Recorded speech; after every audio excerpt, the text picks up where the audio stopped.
Bismillahirrahmanirrahim. Assalamualaikum warahmatullahi wabarakatuh. Alhamdulillahilladzi anzala as-sakinata fi qulubil mu'minin liyazdadu imanan ma'a imanihim walau karihal kafirun. Asyhadu an la ilaha illallah al-malikul haqqul mubin Muhammadur Rasulullah shadiqul wa'dil amin.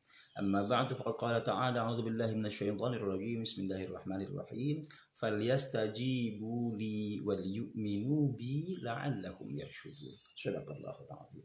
Hadirin, di video yang ketujuh, hari ketujuh, tanggal 7 bulan suci Ramadan 1441 Hijriah ini, kita akan melanjutkan pelajaran kita mengupas ayat-ayat puasa surah Al-Baqarah 183 sampai dengan 188. Hari ini kita berada di penggalan kedua ayat yang ke-186 yang berbicara tentang kedekatan hamba kepada Tuhannya pada saat berpuasa, sekaligus bagaimana Allah mengabulkan doa-doa kita. Hadirin rahimakumullah, penggalan yang kedua ini sekurang-kurangnya kita akan mendapatkan 3 poin, 1 pesan. Yang pertama adalah 3 poinnya diambil dari 3 ayat kunci, 3 kata kunci. Falyastajibu li. Yang pertama adalah maka mintalah ijabah doa kepadaku. Hadirin, kata istajaba itu berawal dari kata ajaba, yujibu ijabah, artinya adalah pengabulan doa. Mendapatkan tambahan istajaba, ista dalam bahasa Arab ini sekurang-kurangnya maknanya 2. Yang pertama adalah ista itu bermohon, berharap. Yang kedua adalah berusaha untuk mendapatkan. Istaghfaro dari kata ghafaro artinya mengampuni. Istaghfaro bermohon ampunan sekaligus mencari cara agar mendapatkan ampunan. Ista'ana dari kata a'ana artinya menolong. Ista'ana berarti memohon pertolongan sekaligus mencari cara agar mendapatkan pertolongan. Ya, sekurang-kurangnya dengan kata iyyaka na'budu wa iyyaka nasta'in. Dalam bahasa surah Al-Fatihah kita dituntut untuk menyempurnakan ibadah kita kepada Allah Subhanahu wa taala, kemudian kita bermohon pertolongan Allah Subhanahu wa taala. Nah, yang barusan kita bahas bersama, istajaba falyastajibu li, artinya berarti adalah maka mintalah doamu dikabulkan Allah Subhanahu wa taala, sekaligus yang kedua adalah carilah cara agar doa kita semua diijabah Allah Subhanahu wa taala. Jadi istijabah di situ artinya adalah falyatlub ijabati. Bagaimana caranya? Carilah ijabahku, ijabahnya doaku dengan cara apa? Bitta'ah, dengan ketaatan kepadaku. Bitta'ah li atau bitta'atu bi, bitta'ati bi, dengan cara taat, menyempurnakan ketaatan kita kepada Allah Subhanahu wa taala.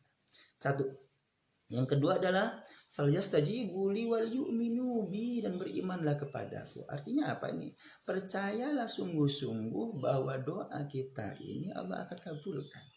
Yakinkan dalam hati bahwa doa kita Allah kabulkan. Ketika kita yakin, percaya sepenuhnya bahwa doa kita dikabulkan, maka kemudian muncul sugesti dalam diri kita, sehingga kemudian langkah kita tidak gamang, sehingga kemudian benar-benar doa kita ini menjadi kenyataan. Ini harapan kita. Wal yu'minu bi, yakin bahwa doa akan dikabulkan.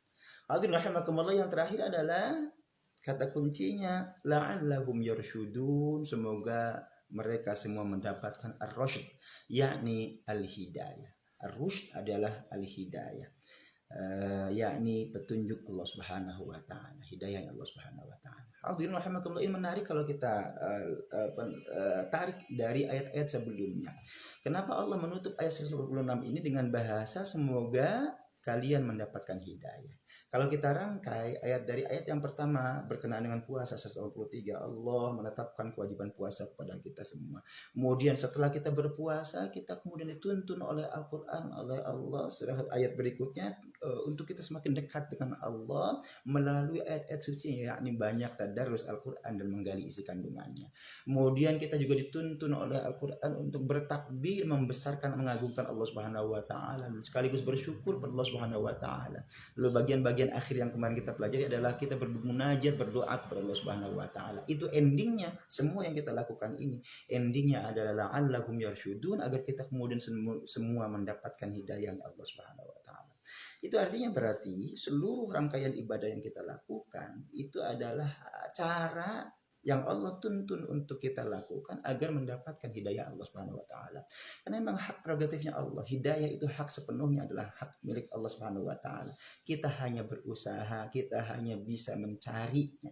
Tapi apakah diberikan atau tidak, kepada siapa Allah berikan, itu hak prerogatifnya Allah Subhanahu wa taala. Ini poin yang ketiga. Yang terakhir adalah hadirin, apa pesan akhirnya, pesan ayatnya. Bapak Ibu rahimakumullah, kalau kita hubungkan dengan ayat-ayat sebelumnya yang berbicara tentang puasa, nanti setelah ini juga ayatnya berbicara tentang puasa. Ini ayat 186 ini unik karena dia nyelip di tengah-tengah ayat berbicara tentang puasa. Ayat tentang kedekatan hamba dan doa nyelip di antara ayat-ayat tentang puasa. Apa maknanya ini? Maknanya yang keempat ini bagiannya adalah hikmahnya, berarti kalau begitu Allah mengajarkan kepada kita saat kita berpuasa itu adalah saat paling dekat seorang hamba kepada Tuhannya, maka munajatlah kepadanya, maka berdoalah kepadanya. Dan insya Allah kemudian kita doa-doa kita Allah ijabah, Allah kabulkan. Karena memang saat kita berdoa ini adalah saat yang paling dekat dengan Tuhan. Kemudian saya sampaikan betapa tidak kita sangat dekat kepada Allah ketika berpuasa. Sebab ketika kita sedang berpuasa, maka setiap hamba, setiap kita pasti terkoneksi pada Allah Subhanahu wa taala. Karena kita selalu ingat pada Allah Subhanahu wa taala. Kalaupun ada makanan kita itu di rumah kita sendiri, di kamar kita sendiri, kita tidak akan mau nyolek, tidak akan mau mencicipinya karena kita paham betul bahwa Allah menyaksikan kita. Betapa dekatnya seorang hamba ketika berpuasa, sehingga kemudian kedekatan hamba ini kemudian kita manfaatkan untuk munajat, bermohon kepada Allah Subhanahu wa taala. Mudah-mudahan doa kita Allah kabulkan. Amin ya Allah rabbal alamin. Alhamdulillah.